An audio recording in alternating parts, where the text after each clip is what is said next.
Hello everybody, John with Vinely here. Today we are at, and I hope I pronounced this right, Heim Solomon Cemetery. I think we're in, I think it's Fraser, PA. So we're here to visit the final resting place and pay our respects to Jim Croce.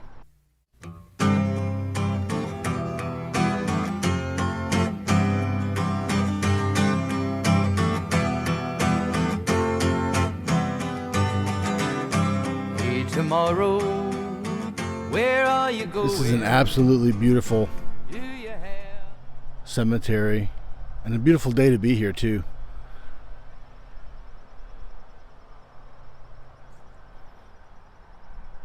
I know that sounds strange, a beautiful day to be at a cemetery, but I'm just here to pay our respects and support to Jim and his family. So here's the thing, I don't 100% know exactly where this grave is located, but you're going to come along with me and we are going to find it together. So I know that Jim is in section BB, and that's where we are. There's the sign for it right over here. Oh man. What the heck? I'm going to need a helmet from all these acorns. Just pummeled my car.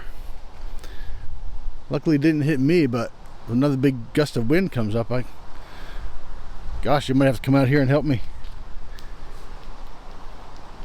Have a concussion after I leave here. Anyway, back to the issue at hand. So we're in section BB looking for Croce grave, and I know I could probably pull it up somewhere or maybe watch another video to find out exactly where it is, but I don't know, I kind of like to find these things on my own when I can. And actually this one over here that's got a lot, looks like it's had a lot of attention actually, so let's take a look. Oh, there it is. Jim Croce. Some room for me. Night is falling and the dawn is calling. I'll have a new day if it'll have me. Hey, tomorrow, I can't show you nothing. You've seen it all pass by your door. So many times I said I was... Probably clean it off a little bit better. People leaving guitar picks. Here's a rock somebody painted Jim. Lots of coins, lots of rocks, some guitar picks. So I don't exactly 100% know. I don't think anybody does. The origins of the Jewish tradition of leaving rocks on graves. I've heard that graves way back in history were piles of stones, and over time the stones would fall or the wind would blow them. So leaving a stone at a grave is a way to rebuild the grave and also let the family and the deceased know, if you believe in that sort of thing, that you were here paying your respects. So we will leave a rock.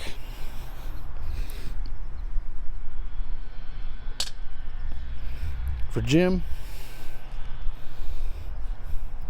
It's nice that so many people have been out here.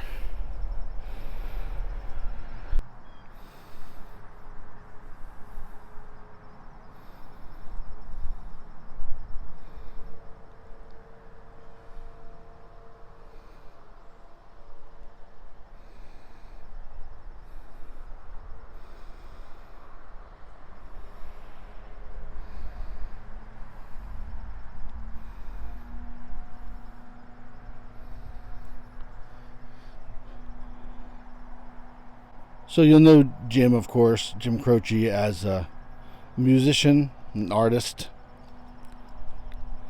got his start in Philadelphia area. We're just outside Philadelphia right now. Married his wife Ingrid, son AJ. Jim's albums, Life and Times, You Don't Mess Around with Jim, which was his first, I guess, solo album. We've done a video on that one. A lot of that was written and recorded at the farmhouse in Lindell, Pennsylvania, not far from here. They also lived in Coatesville. They had a house in Coatesville, Pennsylvania as well. That one's not talked about as much because Jim was on the road through most of that, and that home was Ingrid and AJ primarily. Jim didn't spend a lot of time there, from what I understand.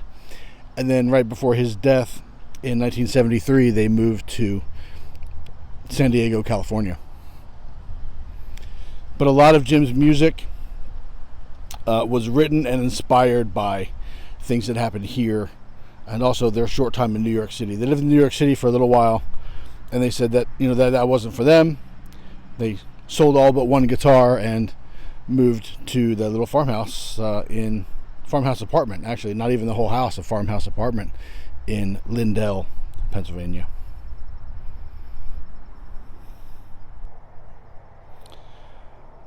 So Jim was about ready, I think, to give up music once they moved to Pennsylvania. Well, maybe as a career. He did a lot of odd jobs. His music wasn't paying the bills so much, so he worked construction and worked a bunch of other truck driver, other jobs.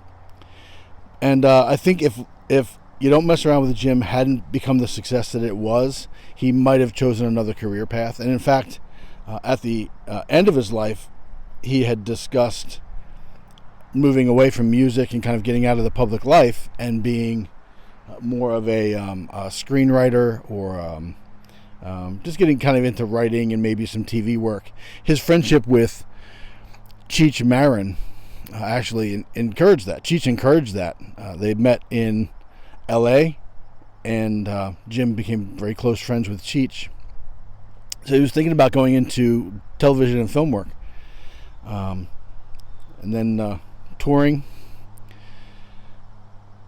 down in Louisiana. Plane didn't, on takeoff, their plane, Maury and Jim were both on the plane. Maury Muehlheisen, his accompanist, really his right-hand man. The plane hit the only tree for hundreds of yards, probably. It was a pecan tree, apparently, at the end of the runway, and the really, really bad weather. And they blamed it on pilot error. He just didn't clear that tree, and the plane hit the tree on takeoff, killing everyone aboard. And again, that was 1973. I believe it was September 1973. You all know Jim's music. Time in a Bottle, I Have to Say I Love You in a Song, You Don't Mess Around with Jim, Roller Derby Queen, Working at the Car Wash Blues. I mean, these are iconic. I would say Americana. Americana didn't really exist when Jim was writing these songs, but I think he probably invented the Americana genre. Storytelling, strong stories, strong characters, and kind of a folky feel to it. So he had a lot of impact on a lot of people's lives for sure. So I understand from reading Ingrid's book that she and AJ, their son of course, had come back out here, I think a year after Jim was buried, and planted a pine sapling. Now, I'm not sure. I mean, I'm not a tree expert. It's been 50 years. But I think this one may be it. I'm going to turn the camera around here real quick. But it's right by Jim's grave. So this very well could be the one. Taken by those close to me. Hey, tomorrow, where are you going? Do you have some room for me? Night is falling and the dawn is calling. I'll have a new day if it'll have me. I'll have a new day if it'll have me.